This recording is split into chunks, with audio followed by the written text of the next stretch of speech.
Okay guys, usapang battery muna tayo. So sa harap natin meron tayong tatlong battery. Pero actually guys, dalawang klase lang yan. So isang lead acid battery, gel type, at dalawang lithium ion phosphate battery. No? So ito kasing NSS na to guys, kaya hindi siya naka-hook up dun sa ating solar. Is kasi siya yung una kong solar battery. So nag-explore tayo sa solar. Medyo budget pa tayo, gipit pa tayo sa budget, so una nating binili yung NSS brand kasi much cheaper siya. So pero kalaunan syempre nagkaroon tayo ng konting budget and tumaas na rin yung demand ng ating load, no, sa ating consumption sa bahay. So nag-switch tayo sa lithium ion phosphate. So kung familiar din kayo guys sa mga battery, hindi pa kayo familiar o familiar na kayo, naririnig nyo na.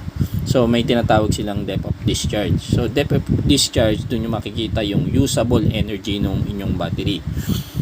Basically pagka lead acid battery, ano lang siya, 50% DOD. So usable power niya is around 50% lang. So kung meron niyang, kung iyan ay 12 volts 100 ampere hour, ang energy niya kasi, ang usable energy niya lang is around 50% ng 12 volts 100 ampere hour. Para 600 watt hour lang ang usable energy niya guys. Whereas itong ating lithium ion phosphate guys, pareho sila. So ang depth of discharge ng lithium ion phosphate battery is around 80%, no? So ibig sabihin ang usable power niya is 900 sa parehong spec guys ha. Kung tutulad na lang natin ito, 12 volts 100 Ah, 12 volts 100 ampere hour. So kung sa parehong spec, ito ang usable power niya is 600 watt hour. Ito dahil 80% DOD siya guys, ang usable power niya is 960 watt hour. So ang laki lang difference guys. So marami pa tayong magagamit na powers or energy sa kanya.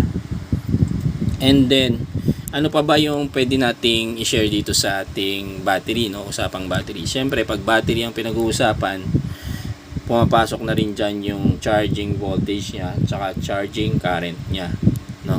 So magkaiba yan guys. So depende sa type. Minsan kailangan din hingin nyo yung data sheet doon sa supplier ng battery, no, kung saan yung binili yung battery, or minsan nakalagay na rin sa case. So katulad nito sa NSS, nakalagay naman siya.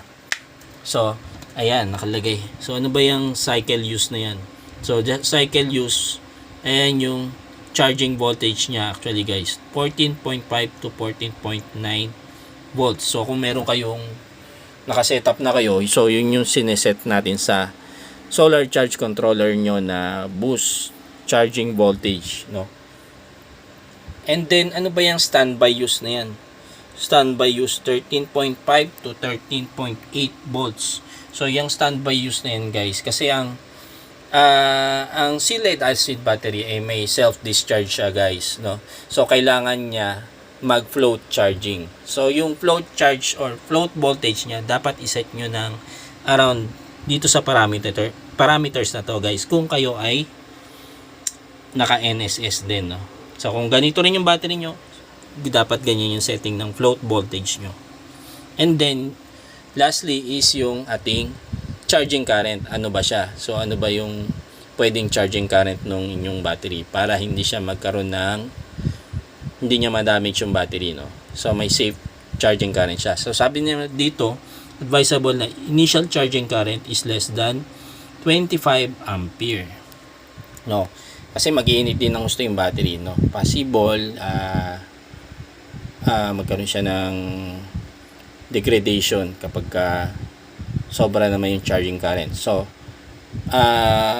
kung nakalagay siya sa datasheet, merong advisable silang charging current, sundin nyo yun guys. Pero kung wala talaga, and alam nyo naman yung type ng battery, ang advisable charging current para sa lead acid battery na 100 ampere hour is normally between 10 ampere to 20 ampere. So safe na kayo dun guys, without causing damage dun sa battery nyo. Okay? And then sige, switch naman na tayo dito. So tapos na tayo dito sa lead acid natin. Switch na tayo dito sa ating lithium iron phosphate. So, isa na lang di-discuss ko dahil pareho naman sila guys. Pareho lang yan. Ito lang ay 24 volts, ito ay 12 volts. So, pareho sila ng type. Ito pala yun guys, yung cylindrical, no? Cylindrical na battery. Kung napapansin nyo yung mga nagsa-solar, meron sila mga ina-assemble na cylindrical. Ayun guys, yun ang loob niyan. No, yung para mga bateryang bilog. So, hindi siya prismatic. Yung prismatic kasi guys, medyo cheaper siya ng konti. Pero lithium iron phosphate din siya. Ang hindi lang maganda sa prismatic is mas prone siya mag-bloat, no? Mag-bloat, lumobo yung battery. So, hindi ko din gusto yung prismatic. So, mas fan ako ng cylindrical na type ng lithium iron phosphate. Kaya yun yung meron ako ngayon. Okay guys, ganun din naman. Kung anong importanteng malaman natin sa lead acid, yun din yung kailangan nyo dito sa lithium iron phosphate battery. So, yung charging voltage and charging current. So, nakalagay dito, katulad nito, nakalagay naman dito, max charging voltage is around 14.6 volts, no? Then, standard charge current is 30 ampere. No? So, wala siya, ay mapansin nyo, wala siya yung cycle, standby use dito. Walang float voltage ang lithium iron phosphate kasi wala siyang self-discharge guys. Yun yung kagandahan niya pa. Kaya lang medyo pricey siya ng konti compare dito. So, kung sa price kasi yung pag-uusapan, kung sa matino-tinong brand guys, parang lumalabas na times 2 ng price ng lead acid yung price nito. So, hindi naman din pag nagkaroon lang ng pera, pwede nyo i-try yan. Or mas maganda, pwede nyo rin i-try mag-DIY, mag-assemble kayo ng lithium iron phosphate. No? So, yun lang. Ano pa ba? Okay, ito pa pala guys. Since nabanggit ko kanina sa inyo yung depth of discharge. So, importante rin na alam nyo or minomonitor nyo yung voltage level ng battery nyo. No? Yung numerical value niya ng voltage, dapat minomonitor dyan. Kaya nga ako naglagay ng ganito guys. Kasi kung hindi kayo maglalagay ng voltage indicator, lagi nyong i-check yan using tester. No? So, okay din naman yun. Kung meron kayong budget, bili na lang kayo nito. Medyo mura lang naman to, 50 pesos. Para hindi kayo check using tester kung ano na yung voltage level niyan. So, ano bang minomonitor natin dito? So, punta muna tayo sa lead acid battery. Since DOD niya is 50%, so, dapat alam ko yung voltage kung kailan mag-50% na lang yung ating battery. So, para sa lead acid battery na NSS, alam ko na ang 50% niya, dapat ang reading ng voltage niya is around 12.1 na lang. So, sa ngayon, full charge kasi ito, 13.1 volts. So, wala pa ako sa 50%. So, ang 50% ng lead acid battery is 12.1 volts. So, para naman dito sa lithium iron phosphate, guys. So, meron akong table actually, print, no? So, dalawa kasi yung battery ko. 12 volts at saka, 12 volts saka 24 volts lithium iron phosphate. So, ito yung voltage chart niya, no? Tsaka yung capacity. Kung 80% depth of discharge, ito yung usable power ko, guys, yung naka-green, no?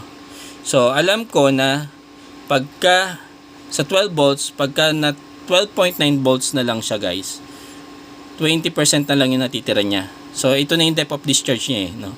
20% na lang yung power niya. So, dapat i-stop ko na yung aking load pagka na-reach niya yung 12.9 volts.